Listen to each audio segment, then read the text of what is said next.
c'est génial! Faut absolument que je te présente Françoise et Marie-Jo! Elles sont lesbiennes, elles aussi! Je suis sûre que vous allez vous entendre! Non mais vous imaginez si nous, les lesbiennes, à chaque fois qu'on rencontrait des hétéros, on leur disait « Mais c'est génial! Faut absolument que je te présente François et Agnès! Ils sont hétéros eux aussi! Je suis sûre que vous allez vous entendre! » Moi, ce que j'aime, c'est les frites. Les frites et les poils de blaireau. Le blaireau, c'est un peu le meilleur ami de la lesbienne. Le blaireau, c'est le meilleur ami de la femme parce que le blaireau, c'est un complice, une caresse, un instant un peu unique. C'est vrai que je fais de la barre au sol. C'est mon côté un peu hétéro-refoulé, je fais de la barre au sol. Je suis la seule lesbienne du coup je mate un peu les filles, hein, c'est-à-dire il y a beaucoup de filles, beaucoup d'hétéros, beaucoup de bombasses. Je paye 15 € le cours, sans regret. Je me suis dit, si je fais mon coming out, mon vrai coming out, c'est sur Rose et Marie. C'est ça mon vrai coming out. C'est plus dur d'assumer que je m'appelle Rose et Marie, alors que je m'appelle Océane, c'est quand même un peu plus de l'amour. Donc si j'arrive à assumer que je m'appelle Rose et Marie, je peux tout assumer. Et du coup, j'ai décidé de choisir ce nom de scène, Océane Rose Marie, tout attaché, en un seul mot. Donc très vite, j'ai fait que des compos. Et puis après, j'ai fait 2 albums, j'ai fait des tournées, tout ça. Ils sont sortis, j'ai fait la bonne version autoprod du premier album qui s'appelle Don Juan, qui est sorti officiellement en 2005. Et après, Je ne suis pas seule, le deuxième album qui est sorti en 2007.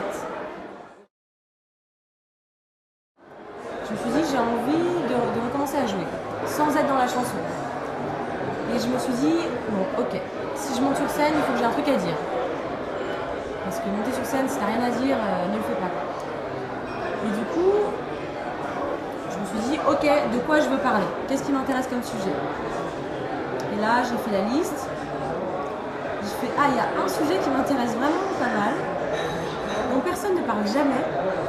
Et pourtant, il y a plein de trucs marrants à raconter.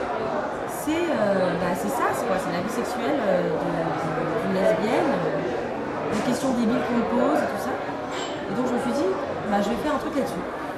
C'était en septembre 2008.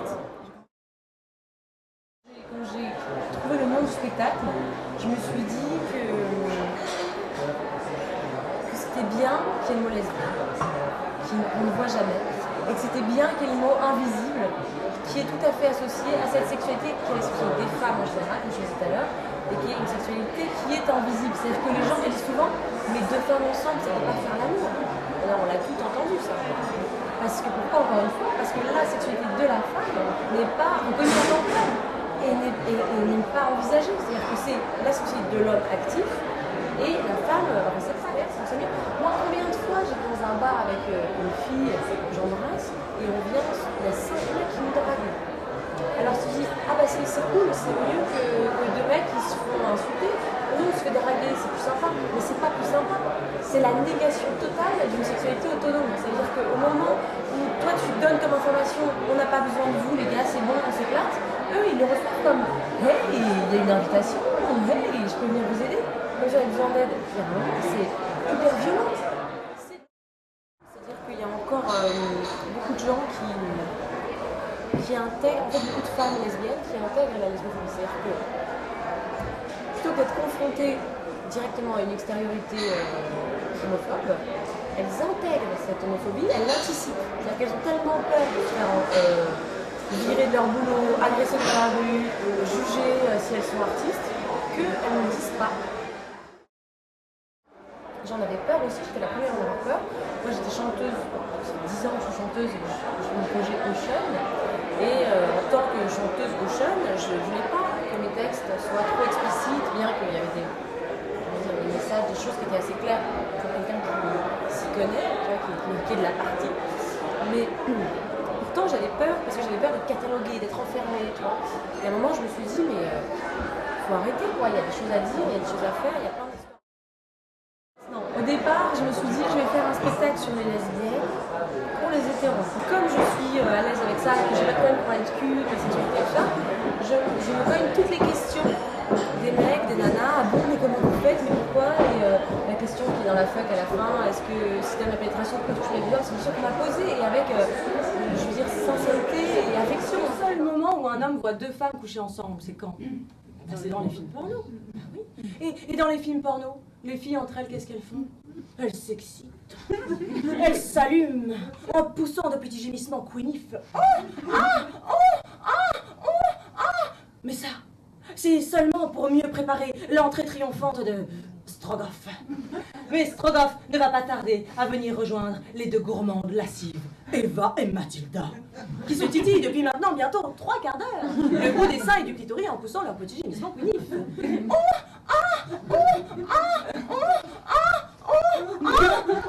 Et elles n'en peuvent plus, Eva et Mathilda, elles sont très excitées. Oh oui, on est très excités. Mais elles ne savent pas comment se faire jouir. Bah non, on sait pas comment se faire jouir. Et alors je me suis dit, il faut que je réponde à ces questions, il faut que je parle de ça, parce que j'ai envie de faire du théâtre, du mari, et puis aussi parce que j'ai envie de répondre aux questions. Et quand je l'ai fait, j'ai eu un public majoritairement lesbien, parce que le bouche à oreille s'est fait par internet et voilà. Et je me suis dit, c'est marrant, je croyais faire un spectacle pour les hétéros, et en fait je fais un spectacle pour les lesbiennes. En fait, je parle quand même beaucoup des hétéros, des réactions des hétéros face aux lesbiennes, et je dis quand même que les hétéros me croient tout le temps, et c'est un problème tellement ils me croient, parce que du coup, je ne supporte pas quand je suis pas amoureuse d'elles, je ne peux pas les citer. Quand même la moitié du spectacle est sur les hétéros, et puis après l'autre moitié qui est juste sur la vie de couple, les boîtes, tu vois, ce sont des choses, et en plus qui peuvent se reconnaître, qui sont faites aussi pour que les hétéros puissent se dire, ah mais en fait les lesbiennes c'est comme nous quoi. Attends, je suis ravie de jouer pour elle et en plus, je veux dire, il y a eu des soirs où j'ai joué dans des publics plus hétéros, il y a des trucs, il n'y a rien qui ne comprenne pas parce que je pense que tout est vraiment visible, les choses qui ne résonnent pas aussi fort. Quand je parle de l'hétéro-amoureuse, je pense que ou la fille, la meilleure amie qui dit non mais attends, si je dois avoir une histoire avec une femme, ben, je te jure que ça sera toi. Je dis que je me suis inscrite à un club de foot quand j'avais 17 ans. Ce n'est pas complètement vrai. Cependant, des amis très proches m'ont raconté cette anecdote d'aller à un club de foot sans se rendre compte qu'elles y allaient parce qu'en fait toutes les filles étaient lesbiennes et qu'elles étaient attirées par la lesbiennitude de façon inconsciente. Et du coup, je trouve ça assez drôle comme anecdote pour Océane Rosemary qu'elle commence, tu vois, elle commence par cette expérience de foot où on ne l'attrape pas quand elle dit qu'elle est lesbienne. Mais c'est faux. Oui, c'est faux. Tu n'as jamais fait de foot. Non, jamais. Je suis nulle au foot, j'en ai fait 2 fois dans ma vie, les 2 fois je me suis blessée. Tout est vrai. Sauf ça. Sauf ça, vraiment. Sauf ça et sauf que quand je dis que j'ai couché avec ma mère, c'est pas vrai. Et la chanteuse que tu évoques, J'ai un peu menti sur la chanteuse que j'ai. d'accord. Il y a quelques mensonges, 2, 3 maximum. Tout le reste est tout à fait authentique.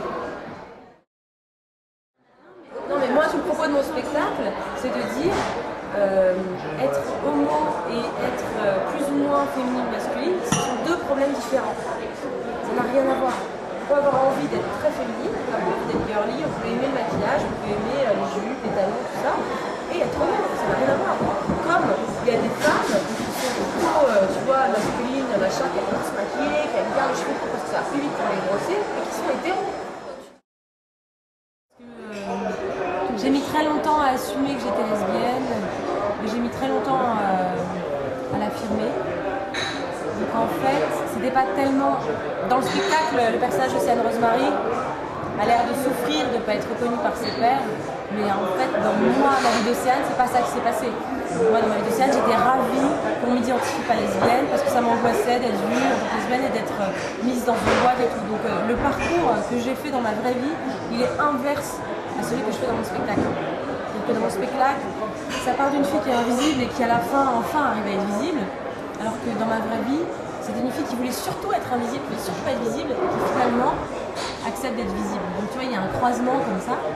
Et puis après, ça me fait super plaisir d'être une lesbienne visible maintenant. Et j'adore quand je vais dans des soirées lesbiennes et qu'il y a des filles qui viennent me voir et me disent oh, mais c'est ma vie que t'as raconté, je suis une lesbienne invisible. Et moi j'arrive, je dis ah ouais, mais toi j'aurais jamais pétiné que t'es lesbienne. Et dans ma tête, je suis là, ah ouais, mais t'es super bonasse en plus. Tu n'es quand même pas si laide qu'il n'y ait pas un seul homme sur Terre qui veuille de toi.